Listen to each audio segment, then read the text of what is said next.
Hey everyone, what's up?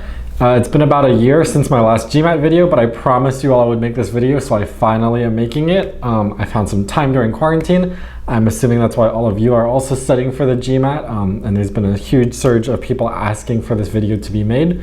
So without further ado, this is part 3 and the final part of the Acing the GMAT series, in which I show you how to write an essay that will score a 6, super mindlessly, super strategically. You always follow the same structure when writing a response on the GMAT essay, and you'll be done in less than 30 minutes, have time to proofread, and then you can move on with the rest of the exam. Now, if you're good at exam writing and you can do this without feeling too drained, I always recommend you do the essay portion of the GMAT first. It will give you the option, like when I took it, and I decided to just get the essay out of the way with. Now, the essay is largely something that doesn't change. They just always present new topics, new prompts, but they give you an essay in which they present some point, some kind of case study. They want you to draw out 3 to 4 main arguments. There will always be 3 to 4 main arguments. You can write about 3 of them, which is what I would recommend. You basically pick the 3 strongest points and go in descending order of strength. So we'll see what this looks like in an example. I'm not gonna just talk about theory all day in this video. I'm actually gonna write an essay with you on camera and show you how easy it is to do live in 30 minutes. So let's dive into how to find essay prompts for you to practice on and what this will look like in reality. So what I have here on my Mac is I've just searched GMAT example essay prompts in Google. Super easy, bam. This first link takes you to the MBA.com official website, in which you can see an analysis of argument questions for the GMAT exam. So what you have here in this document is a bunch of prompts from old GMAT exams. They call it the analysis of an argument question rather than the GMAT essay. But essentially what this is this is a whole document of example prompts that they'll ask you. You read over it, you take some time to understand what it's asking, what the point it's giving across, but there's tons of examples in this document. This is really all you need. You don't need to pay for essay question bank. You don't need to pay for a tutor. Just go through, read this, write as many essays as you need to feel comfortable. And that's essentially what I did. And of course, I scored a 6 on the essay pretty mindlessly. And that's not to brag. I want the essay to be mindless because the rest of the GMAT, the verbal and quantitative sections, they're not mindless. You do need to think about the test and you need to think strategically about what they want from you, which I mentioned in my parts 1 and 2 of the videos, which if you haven't already watched them and you are taking the GMAT, even if you're already scoring around a 700 to 750, I recommend you watch my other 2 previous videos in which I show you how I scored a 790 on the GMAT practice exam. Now, there's some other things that people might mention or services might provide in which they grade the essay for you that you write. I don't think that's useful. Here's why. The GMAT breaks the essay grading down into 2 parts.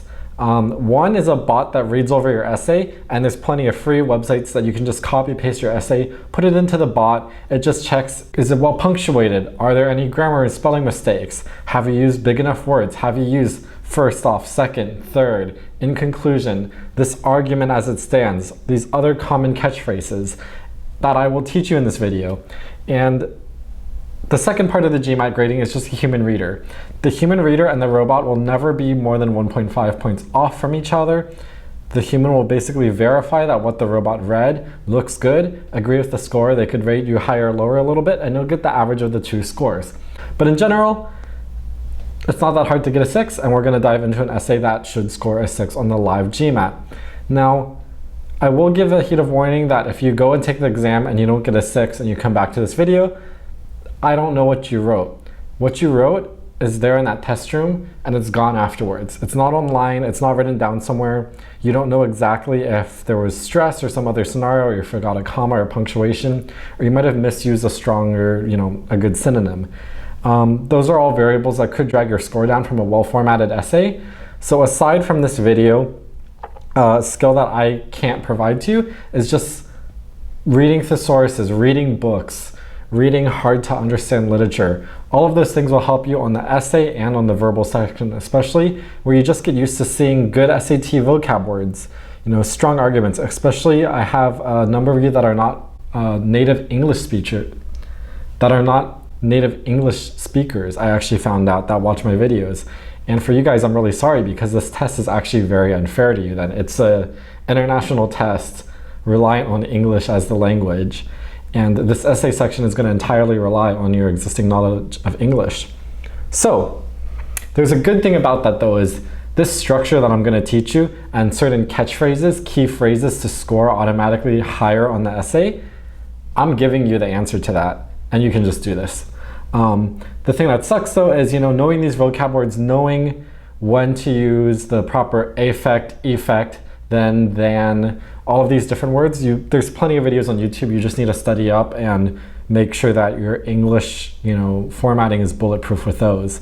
But in terms of analysis, you don't really need to think that critically about these, these argument questions. These really aren't that bad. What I want you to focus on is taking away the structure, how I write my introduction, my main point, my secondary evidence, my third evidence, and my conclusion, and me using the phrase, as it stands, this argument is, however you feel about it. Generally, as it stands, this argument is not conclusive or some format of that. And there's a lot of websites I'll tell you a similar thing to this too. Instead, what I want to do now is I will just write this essay with you live on camera and show you that it can be done. You can write a 6-point scoring essay fairly easily on the GMAT, and everything will be fine, and go back to studying your math, because that's probably where it's more important. All right, so now what I have here on my screen is an example prompt that I have picked from the GMAT Essay Bank. This is a retired question. You probably won't be asked it on the real exam. They have tons of essay prompts, so don't spend time preparing for any specific prompt. Instead, just get your best knowledge of how to get this structured down. So I'll read over the question with you, and then I'll start digging into my thought process as to how I will start responding. So first, it will always present with, this is the context of how this quote appears. So this prompt appeared in a speech delivered by a member of City Council. 22 years ago, only half of the students who graduated from Einstein High School went on to attend a college or university. Today, 2/3 of the students who graduated from Einstein do so. So clearly, Einstein has improved its educational effectiveness over the past 2 decades. This improvement has occurred despite the fact that the school's funding, when adjusted for inflation, is about the same as it has been 20 years ago. Therefore, we do not need to make any substantial increase in the school's funding at this time. Discuss how well-reasoned this argument is, what flaws there may be, etc., and write about that. So, they're not asking you to necessarily come to an opinion in this essay. Instead, what they're asking you to do is to argue why the claim is flawed and why the argument may be a deus ex machina. The city council member is using a god in the machine to prove their point. Let's dive into this. We have 20 years ago, only half of the students who graduated from this high school went on to attend a university. Now it's 2/3. So the metric is, we went from half to 2/3. Therefore, we have improvement. More people are going to college, right? Amazing. Sorry if I sound more cynical. Maybe that's the corona, the quarantine hitting here. But then we move on to, this has occurred despite the fact that there's no funding increase. Therefore, what this is saying is everyone's getting smarter, more people are going to college, more people are graduating, and nothing changed. We're throwing the same money into the school. That means we don't need to throw more money into the program. Boiled down even more, the argument is the school got better in terms of the metric, if better is measured by students going to college or university without any change in funding. And almost all of the GMAT essays can boil down into this. The argument will be flawed because the premise will be X result occurred due to, X result occurred over Y time without some Z ignored factor, coming into play. If that doesn't make sense, don't worry about it. That's for my math people. But otherwise, we're already starting to see bullet points that we can brainstorm why this essay, why this argument is flawed. So the first thing we have here is, how has culture changed 20 years ago? If we think about modern society, more people go to college than ever before. At insane rates, we're having people go to college because people are, told in modern society, go to college, go to university, just do that, then you can do whatever you want so long as you have a degree to fall back on. And you can pull from modern context in this essay because this is what the MBA is about. Taking real modern circumstantial evidence, taking real things from history and fusing it into some form that you can base arguments and base hypotheses and build companies off of. That's what you're gonna do in your MBA. So, let's write this down. Basically here, looking at modern context, and you'll have a little essay box like this to write in during the GMAT. You won't have any fancy text editor. You just have a very plain input box to write your essay in. So I'm not going to do anything fancy here either. So looking at modern context, more people attend university or college and are obtaining associate and bachelor degrees. You know, this doesn't have to be perfect either. This is a bullet point. And there's a few reasons, let's say for this modern context, right? We can say that on average, people have more wealth, more prosperity, where, arguably Einstein High School is based in America. So this is true in modern context. More wealth, more prosperity leads to less blue collar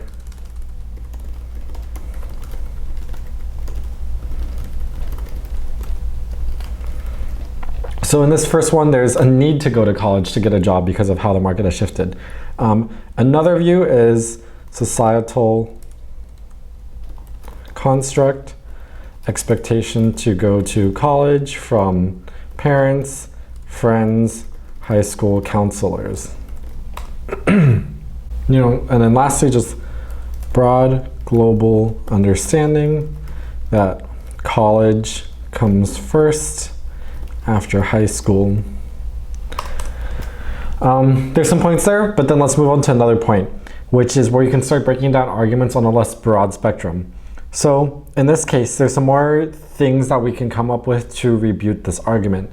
The first is that the school's funding may have changed on a level for college preparedness prep. So the school funding may be the same, but they might have cut other programs.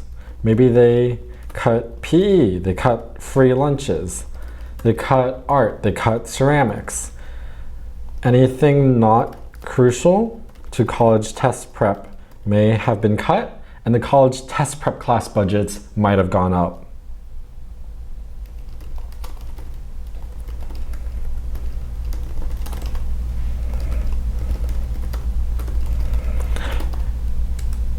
And see how I'm still making typos. I'm not doing this is very rough. This is just for me to get an outline for myself, and then I'll start writing and deleting as we go. All right, so next off, we have another argument that the ability to attend a college and university may have also changed, not just of societal constructs, but college versus university versus even say Ivy League. Some schools are scoring for primarily, What is this defined as? Maybe there's more community colleges built in the area. Maybe there's automatic paths to attend community college.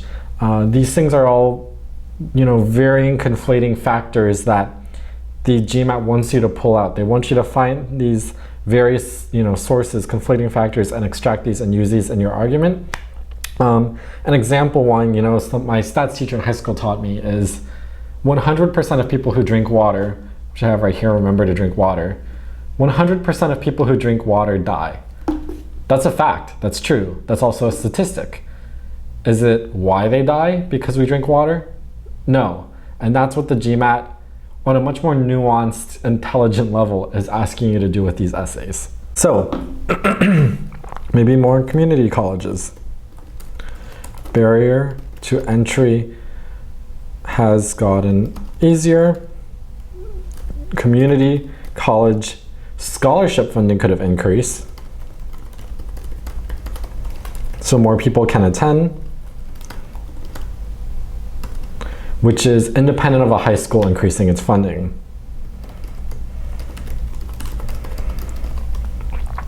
Here's another one. This is only about Einstein High School. This is only about a city council. What if the city just got wealthy and parents are now able to afford college?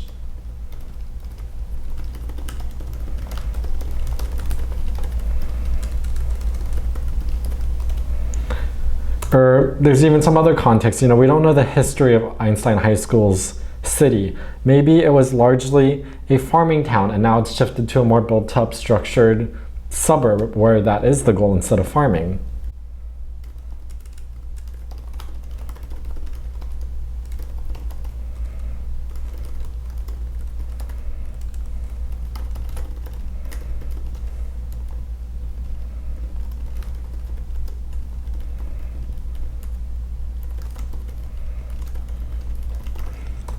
All right, so we have a pretty good, 3 points here. It's going to be our first, second, and third paragraph, and then we're going to have an intro and conclusion. So let's just start writing this out in order. Some people say write the conclusion first, write the intro first. I like to jump around. I like to go where my brain is my thought process is on. But I'm just going to, for the sake of this video, just try to write it out all in order in less than a half hour, do a quick little proofread, and then hopefully this essay is done in less than 30 minutes, and you can go back to doing fun things. All right, so let's start writing this. All right. So we can start pretty simply. You don't need to be fancy. You don't need to do any eloquent storytelling here.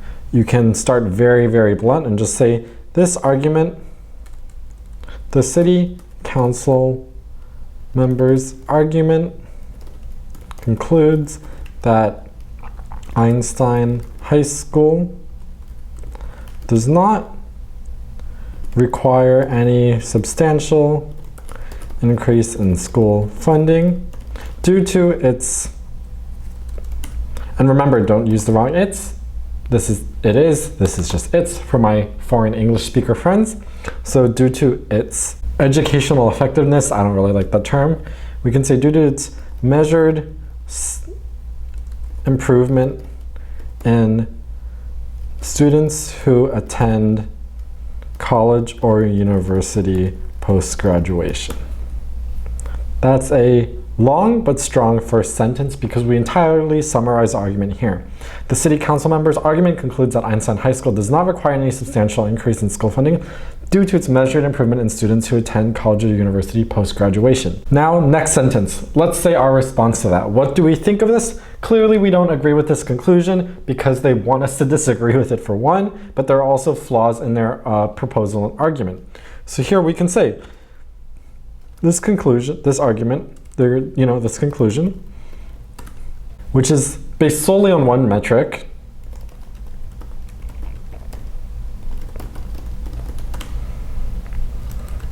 of success. Let's define what this metric is.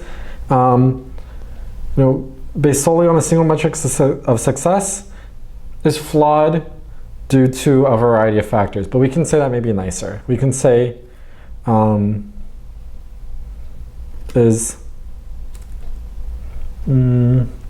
avoid passive grammar. So like is, are, was, were, those are passive words. Let's say holds. Holds is a stronger verb, right? So holds, shallow. We want to say something about how this argument is. This is me getting a little fancy with the wording before I'm done proofreading and writing. But we can say that it holds shallow strength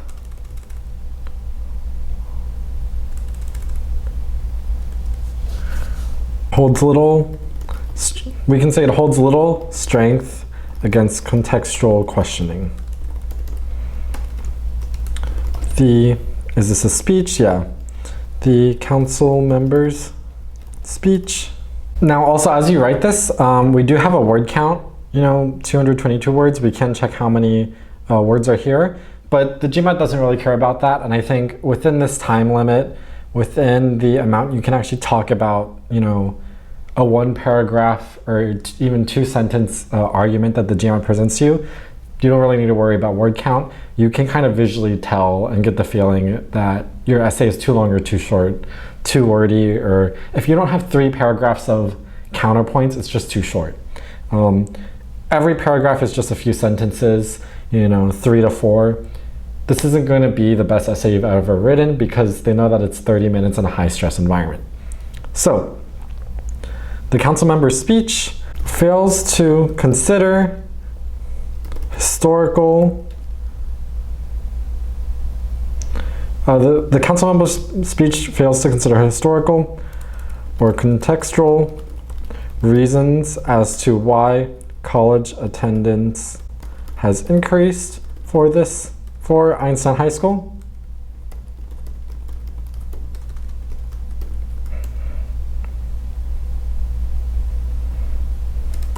Furthermore, let's hit in with that semicolon, a transition word, and a comma. This is a very good thing to use if you're not familiar with it already. Study up through some English prep websites as to what the semicolon, transition word, comma structure is.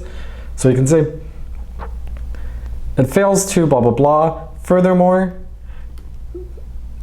the argument is entirely rooted in the argument, furthermore,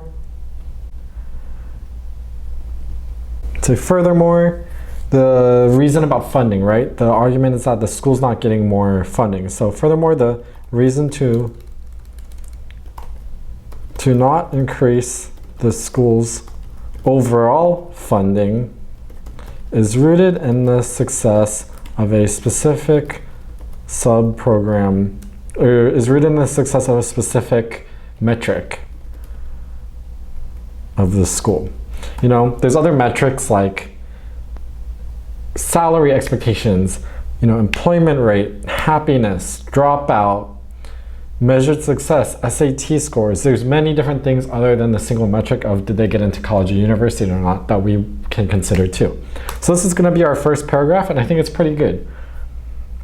All right, so next paragraph, we want to address the main point of this essay that we, our main argument. And this, it's about our context. It's about prosperity, blue-collar work, societal construct, broad global understanding. So let's attack that first. So we can say, first of all, 20 years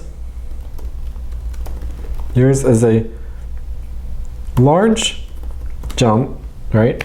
20 years is a large jump in time. 20 years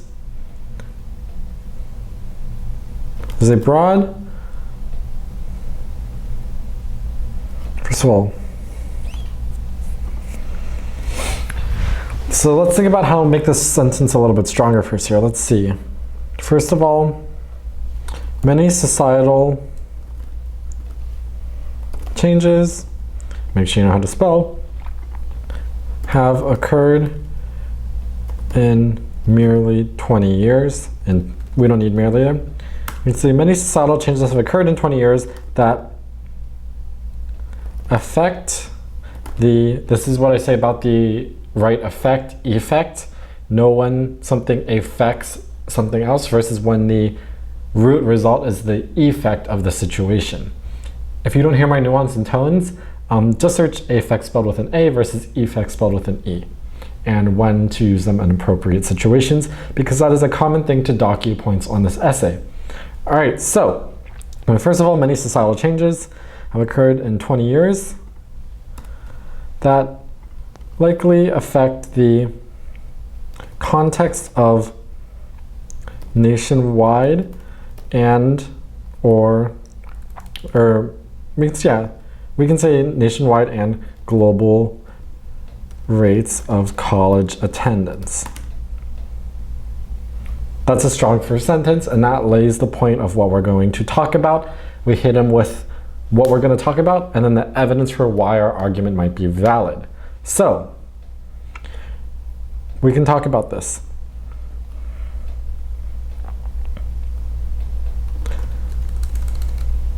Historically, there are notable cultural shifts in first world countries, such as the one that Einstein High School likely resides in. From family structure, familial, we can say familial here. Familial impact may encourage students to attend college or university at increasing rates, which is a context and metric. It's a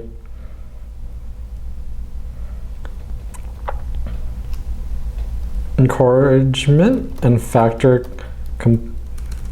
completely out of control of a school's funding. So familial impact may encourage students to attend college or university at increasing rates, which is, we already said encourage here, so we don't need to say it again, which is a factor disjoint from a school or a city's funding, because it's a social construct within your family and how families perceive it.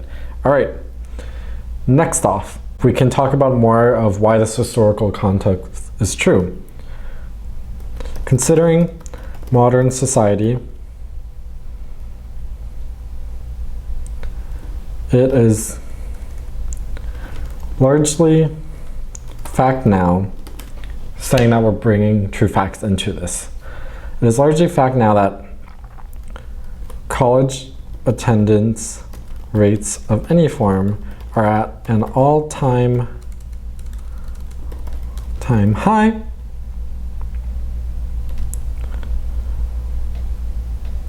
So college attendance rates are at an all-time high.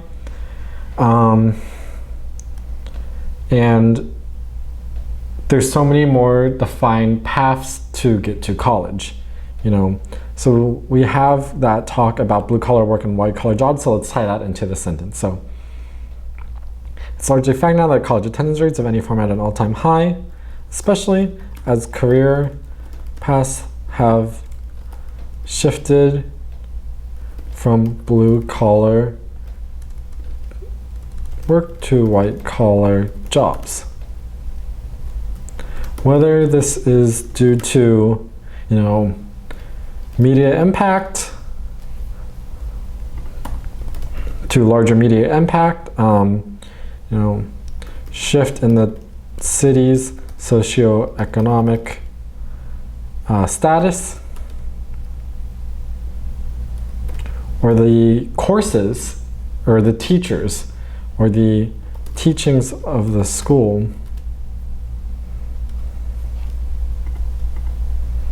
curriculum is all, so whether it's due to impact of media, of socioeconomic status, or of the teaching school's curriculum, it's all, so whether these things are due to those causes, we can use some fancy punctuation here. If you're an English teacher, maybe this isn't the best, but you know, dashes and varying it up work on the GMAT. So whether it's due to that is irrelevant in the context of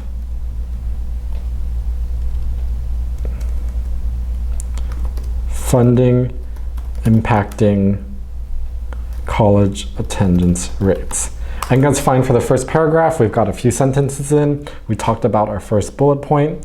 Now we can wipe that out and we can continue on. Notice how I didn't include that part about associate versus bachelor's degrees. That's because while I was writing this, I realized that that might be better for this last paragraph, which is college versus university versus Ivy League. All right, so on to this second point now, which is now labeled number 1. The school's funding may be the same, but maybe they cut other programs, right? So let's move on to that. So we can say the council member further assumes that, not really assumes, further implies here. Further implies that the school's funding relative to program, relative to a, you know, ratio or a percentage, we want to convey that taking money away from free lunches shifts how much money can go into other programs. So the council member further implies the school's funding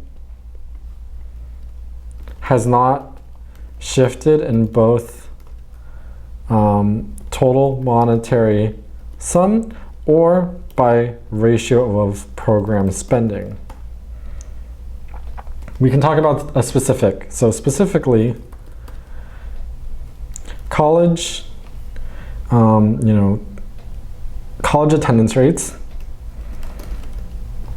may be influenced by having more school guidance counselors, more college prep programs like SAT prep, so more SAT, more standardized tests. Let's not use SAT and a GMAT thing. Standardized test prep course. And notice how I'm saying prep instead of preparatory, which is the full word. The GMAT allows you to be a little more casual. That's totally fine. A lot of example topics you'll see are more like if someone was writing formal enough language for a customer in a business meeting, but not too formal that it's a lawyer's job. You know what I mean? This is still the business admission, business administration test, not a bar exam for a JD degree. So, specifically, college attendance may be influenced by having more school guidance counselors, more standardized test prep courses, or more emphasis in STEM programs, as we have seen, or more emphasis in STEM programs. I think it's fine. The context is there. This is a long sentence. Maybe we can break it down in the future. I don't know. Let's just leave it for now and move on. We can talk about, cutting art things that oftentimes don't lead to degrees. Furthermore, to fund these programs that have increased success rates or not even a success rate, to fund these programs that have increased the metric of students attending. So furthermore, to fund these programs that have increased the metric of students attending college, Einstein High School, instead of just saying the school, maybe consider saying the school's full name, just to be a little more proper here until we have mentioned it again later, since we already said it here. We'll just vary it up later. So, to fund these programs that have increased the metric of students attending college, Einstein High School may have cut programs that impact students beneficially in other ways. For example, free lunch subsidization,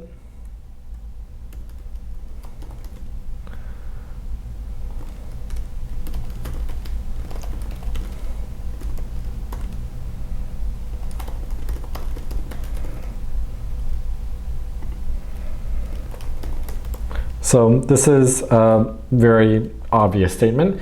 Another one will be in a little more nuance, which is programs like art don't lead to degrees necessarily. So you can say other, let's try to get a little bias here and convince them that our point is valid. We can say other essential courses to building well-rounded character. So other essential courses in building a well-rounded student, such as art or poetry, are often cut an emphasis of growing STEM curriculum, which by nature leads to jobs that require a college or a secondary, such as a master's degree. The summary of this is, in summary, maybe let's be a little bit casual here. In summary, just because the total funding of Einstein High School has not changed, let's change just because actually. In summary, although the total funding of Einstein High School has not changed, there are many unconsidered factors in the council members' argument that could affect the funding of relevant programs instead. All right, that's a longer second paragraph, but I think that's good now. Let's move on to the third and then to the conclusion real quick, since we're running a little bit out of time. And now, even though I'm cutting out parts of the video, that's just because I'm drinking this can of soda that I figure that you guys don't really care about. It's not me taking extra time to write this essay. So, moving on, we have the last point, which we will address with finally. There, easy start to your last paragraph, or third paragraph. So, finally, we have went on to attend a college or university. Finally, the breakdown of students attending college or university, as claimed by the council member, is vague. And we can be a little less careful with the third paragraph. The first is where most of the weight is. The second is a little bit more. The third is some extra evidence.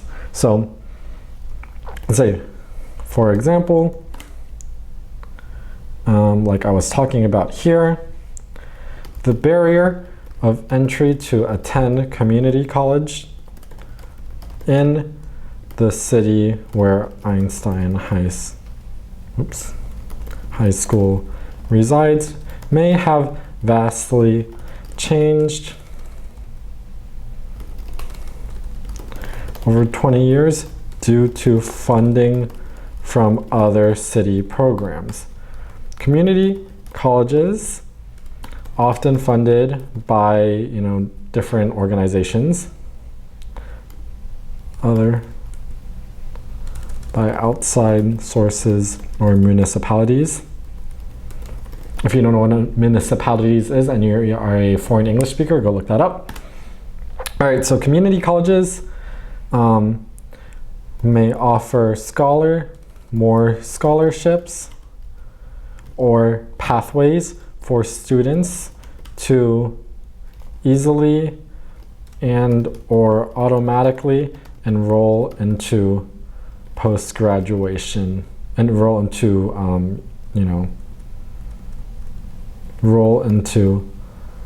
the school. I think it's good. Stumbled over that a little bit, but we recovered. So that makes sense, right? Community colleges have more money.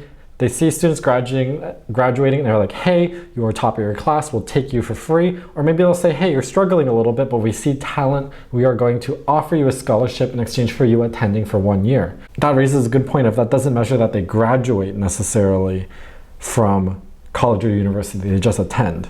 The attendance of college through such scholarships and programs, furthermore, does not guarantee that the student graduates from them. An important metric for success, unmeasured by the high school's claim, or by the council member's claim.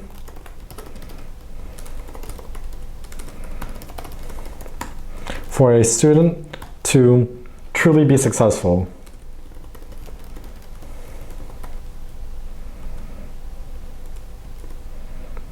college, they need to have a strong foundation in high school. So for a student to truly be successful in college, they need a strong foundation from high school to maintain attrition rates and not drop out of college. Attrition basically is like attendance. Look up that word too if you don't know it. All right, so that argument's just okay. We can say lastly, there might simply just be some easy context. There might simply be societal context and why students from this specific high school used to attend college less. E.g. means for example. Look up the difference between i.e. and essence, and e.g., which can be used as for example when writing these essays, especially when working with it in business use. A lot of people use i.e. and e.g. wrong. So I am using e.g. to provide an example rather than in essence, in which I would paraphrase some broader topics. So e.g., the city was a farm town. The city shifted from farming to suburban life, and now college is more of a priority in general.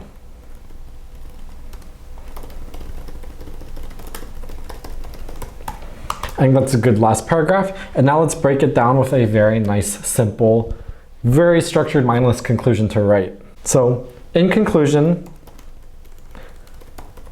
always started it like this. This is how I always did it. I just memorized it. I read this advice somewhere online, and I ran it by some people that actually tutor the GMAT, especially essays, and they said that this is, perfect advice to write this specific phrase. I am making a lot of gestures so that you know that this is important in case you toned out from how monotone essay writing is. So, in conclusion, the argument that the council member presents as it stands is flawed. This might look a little weird. Maybe you don't need that the council member, etc. But in conclusion, we're saying that the argument that is presented as it stands is flawed. Why is it flawed? Because it's missing context. It's missing things that we have raised these points about that the argument that the council member is making needs to address. The council member needs to have extra evidence to prove that it's not because of societal things, in the scope of national and global college attendance, in the scope of programs not being adjusted, all of these other factors that we have raised in the essay that we are going to address. So let's write out that conclusion real quick. It can just be 2 or 3 sentences. So it's flawed. The council member fails to adjust his argument for grossly in this, not meaning really like disgusting, right? Just using grossly as in like an emphasis. So the council member fails to adjust his argument for grossly obvious, maybe not obvious, for grossly common historical, contextual, and or societal influences. This consideration and adjustment, especially when measuring a single metric, so simply single metric, college attendance rate. We can use a colon here because we're talking about that single metric. So this consideration adjustment, especially when considering a single metric college adjustment rate, simply should have been addressed to show that Einstein High School was outperforming county, state, or national performance, even without additional funding or program changes. Or we can just say additional funding because that's what they said too. Thus is a great way to end things. Thus, the speech has failed to convince me that Einstein High School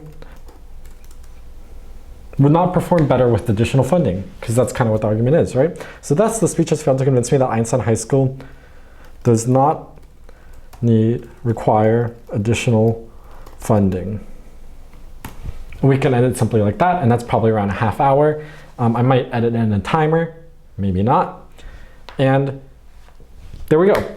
I'm gonna zoom out a little bit. You can see it's actually a pretty long essay, maybe with double spacing and a different font size. Like in high school, you could stretch that out to be 5 pages long. Just kidding, also don't do that. But anyway, there is our essay for the GMAT. There's our prompt.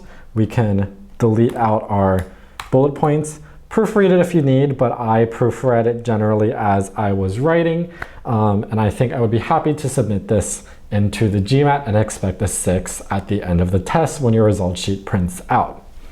Again, you probably noticed this video is far over a half hour. That's because I've been talking so much at the start and end now and explaining things to you and pointing out things. So I hope this was useful to you. If it was, please consider liking, subscribing. If you use ad block, please turn it off so that I can get a little bit additional money just to feed my soda addiction or something. But anyway, thank you so much for watching. I am sorry that this video was so delayed and overdue to you all. And that concludes my Acing the GMAT series. All right, stay safe everyone. Thank you for watching and I'll see you guys next time.